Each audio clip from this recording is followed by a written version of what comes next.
counting the New York subway. I've never been on an electric train, particularly one like this one, a trolley, also called a streetcar, that was once part of the Interurban system in North Texas. Hello again, I'm OK Carter with an Arlington time capsule. For 32 years, 5 months, and 24 days, the Interurban tracked right down Abrams Street through Arlington on its Fort Worth to Dallas route, or maybe it was the Dallas to Fort Worth route, depending on your municipal perspective. 50 cents it cost, round trip. Cheaper if you bought tokens. That sounds like a deal. Just remember that 50 cents in 1902 was 16 bucks in today's dollars. Arlington, like pretty much every city on the Interurban system, had its own station. This one, at the corner of Abram and Center Street, was right about where the Levitt Pavilion is today. In fact, when some construction work was occurring near that location in 2021, crews unearthed these old parts from the station. I'm at what used to be an Interurban depot in Burleson because the Heritage Foundation here has a couple of old cars at the visitor center we can check out. I wanted you to see them. Unfortunately, we don't have any of these type of cars in Arlington anymore. This same exact type of cars ran the Arlington route. Pretty cool, you think? There's also a nice little museum here with guided tours if you want to catch it someday. I'll leave some contact information on the museum and a couple of similar endeavors in Plano and Corsicana. I think there's maybe a car in Cleburne as well at their railroad museum. But back to our focus. The Interurban was quite the modern marvel when it began service through Arlington in July 1902. The city then was barely a village, maybe a little more than 1,000 residents, maybe a little less. It was what you might call a whistle stop, though I think the Interurban used a bell, so called a bell stop. Yeah, like that. Back then, if you wanted to visit the big city, let's say Fort Worth, you hitched old Payne up to the wagon and spent half a day just getting to where you wanted to be, 20 miles away. Really, a trip to Dallas or Fort Worth is really an overnight kind of thing. Somebody had to take care of your horse while you were there and your buggy, and then it would be another half day back. Even with multiple stops, the trolley would move you from Arlington to Fort Worth or to Big D at a breakneck 45 to 60 miles an hour. 40 if they had to stop every mile or so, which they don't always have to do. But still, that was mighty fast for the time. In short, from Arlington, you'd be in downtown Fort Worth in maybe 40 minutes. Imagine how much time you'd save if you were coming to Dallas from, say, Waco or Denison. Okay, so what's the difference between a trolley and a streetcar? Not much, but since streetcars were used in cities, they didn't need to be as fast as a trolley going from city to city. This car, incidentally, mostly carried freight. Okay, so here's your follow-up history lesson. So stay focused. There might be a test later or not. The word interurban basically means between cities.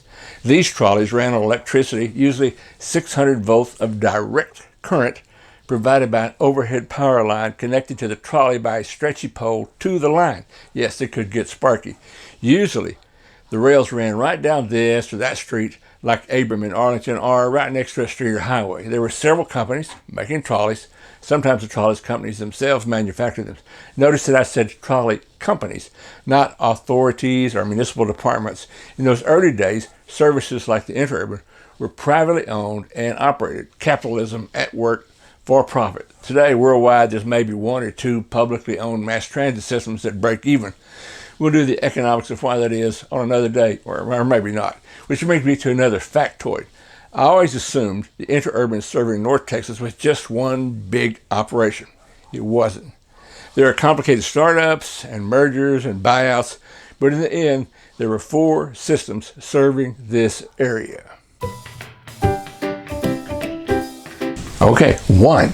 The Texas Electric Railway ran south from Denison near the Oklahoma border, running through Dallas all the way to Waco. 2.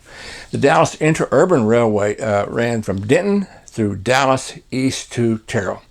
3, is that 3? And then there was the Northern Texas Traction Company, a subsidiary of a company called Stone Webster. That's our guys. Northern Texas Traction operated both the Interurban line that connected Fort Worth and Dallas, but it also ran the Fort Worth streetcar system. Before it was Northern Texas Traction, it belonged to a guy named George Bishop, which before he acquired the line, it was City Railway of Fort Worth. And finally, there is the 4th player, yes. The Northern Texas Traction Company also created a cousin entity the Tarrant County Traction Company. It ran from Fort Worth through Burleson to Cleburne. Confused? Well, me too a little bit. That's why I showed you this map. Now, if who was what fascinates you, go back to it and freeze your computer for a look-see. Otherwise, let's move on. The word traction, by the way, is really a descriptive of the type of electric engines used as motors on things like trolleys. It's a traction electric motor. Interurban cars carried people naturally, but also freight, everything from coffins to hardware. There were also mail cars, sort of like a post office on wheels.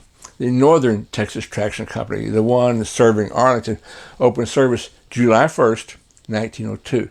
It made its last run on Christmas Eve, 1934. By the end of the 1940s and most certainly the early 1950s, the other interurban lines were also all gone. This red car carried people in comfort. You know, here's a photo of how it looked inside. I think Southwest Airlines and American could learn a little bit about legroom from these things, okay?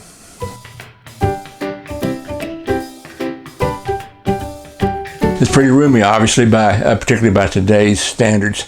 This is what we really call legroom. Now, I guess you'll be talking, by the way, this was a pull car, which would be attached to another car, with the one with the electric motors. The Interurban made the first real commuting possible. Arlington, for a while, in fact, thanks to the Interurban, billed itself as the home of the traveling salesman, midway between Dallas and Fort Worth, don't you know. It was also handy to Arlington in particular for a couple of other major reasons. First, the city had a big horse racing track, Arlington Downs. The Interurban stopped 2 blocks away from it. There's also a gambling casino, pretty famous one. See our earlier video on Top of Hill Terrace. And the Interurban ran by it only 3 blocks south. Thousands of people also stopped in Arlington to see a national award winning Rose Garden in Meadowbrook Park. That's gone too. Time marches on. Progress is not always good. The Interurban was so popular in Arlington for a while that the local Masonic retirement home built a tunnel under the highway and under the Texas and Pacific Railroad so that its aged residents could access the trolley safely. Be pretty cool if it was still around, but it isn't. Here's what's left.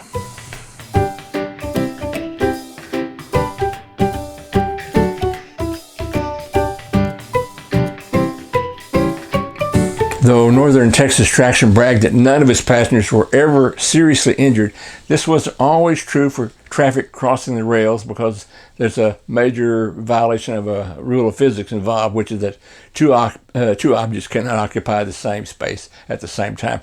When they try, it's called a collision, and the larger mass object wins. A whole family died when they were struck by a trolley in Arlington at what came to be called Death Crossing. That's the intersection of US 80, Fielder Road, the Interurban, and the Texas Railroad Pacific Line.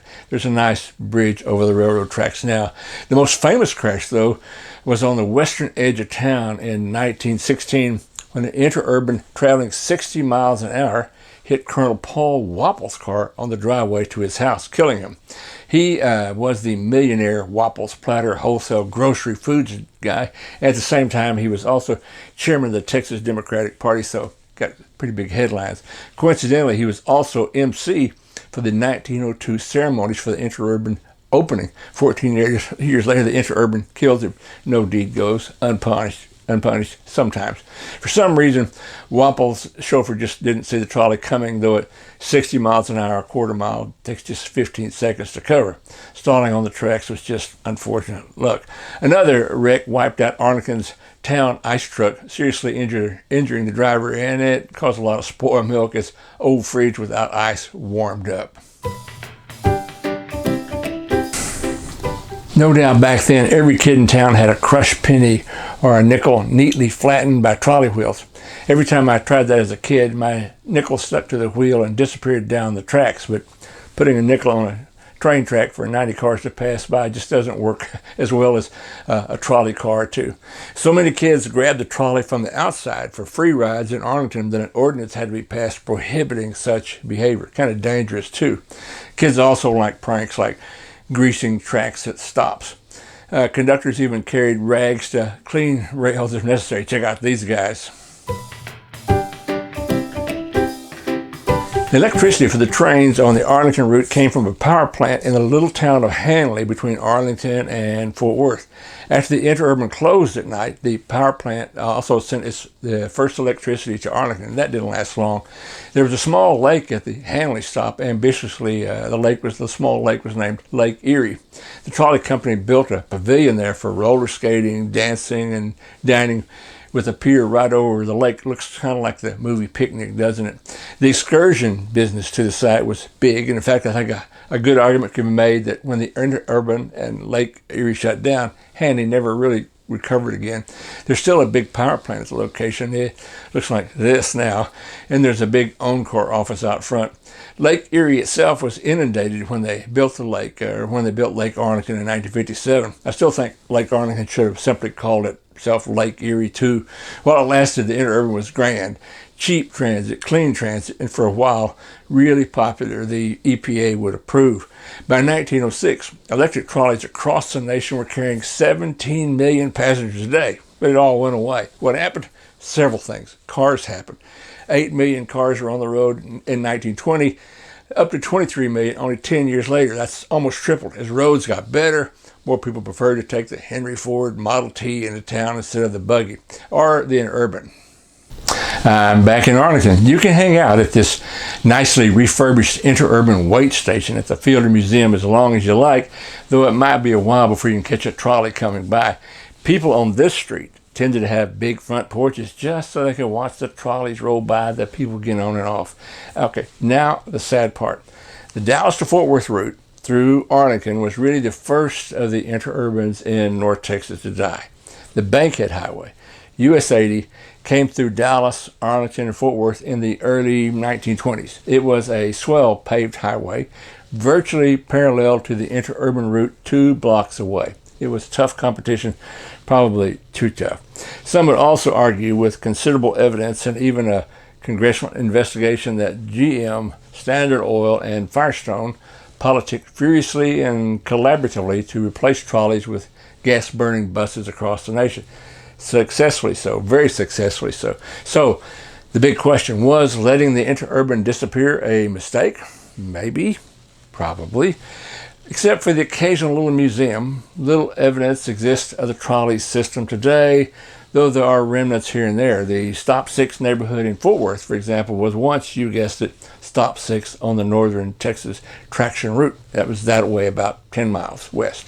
You know, my gosh, I think after all, I see a trolley coming. I just can't decide to go whether I'm going to Fort Worth or Dallas. Got my ticket right here. Come on, baby. I've got places to go. I'm OK Carter, and this has been another Arlington Time Capsule. See you later.